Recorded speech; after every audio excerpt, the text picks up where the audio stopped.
Baby All My Life.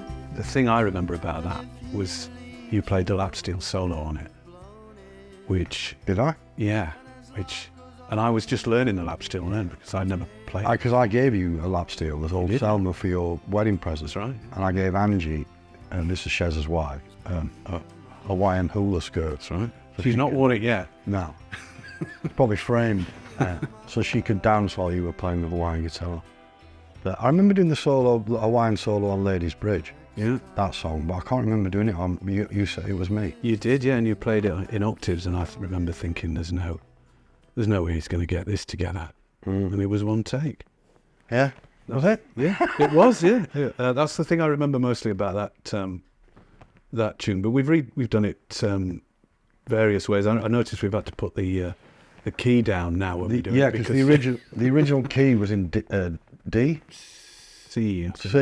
And I would have to have literally testicles the size of a marsupial. Or to get up like to sing that high. There'd be some device of torture around my scrotum to get me to sing that high. I could. Same with a few of the songs on that record, actually. Yeah. The thing about the Selma lap steel, which I think we've got it here. There's one somewhere. Yeah, which I'll show you later, is that belonged to a mentor of mine, a guy called Jack Wilcox, who used to live opposite my Uncle Eric on Roby Street in Page Hall in Sheffield. And it's the first electric instrument in South Yorkshire, was the claim that Jack said and believed in, because it was 1936 it was made. And a long story, I became very, very friendly with Jack. He was a lovely old fella, got chronic arthritis and he couldn't get around much. And I used to go and get his shopping for him for a year, months, until he said, "Oh, your Uncle Eric says you play guitar a bit." I said, "Yeah, I'm been playing a while." And he says, "Oh, he had this old 1936 Epiphone Zenith guitar, which was beautiful. Yeah. And this Selma Hawaiian steel. And in his front room, which he rarely went in because his arthritis was so bad, he had all these old amplifiers from the 30s. And I remember one, a grey one, and it had got a cowboy on the grill, on the front.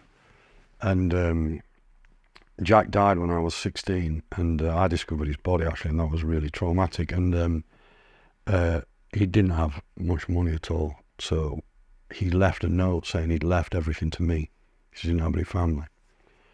And he left me all his guitars, everything. And we had to sell him to bury him, because he would have died in a pauper's grave, and I couldn't have that. But I kept the lap steel, and I used it on everything.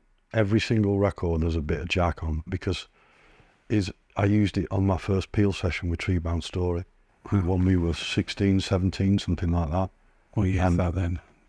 80 or blob, years ago. Early 80s, yeah. And I've used it on every single record of that album. It appears somewhere on it, Jarvis for solo stuff.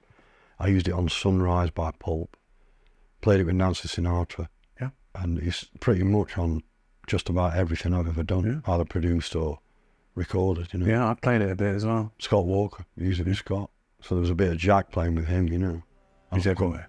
Yeah, he's everywhere, Well, you managed the solo anyway. I managed solo, yeah, thanks. Cheers, Jack.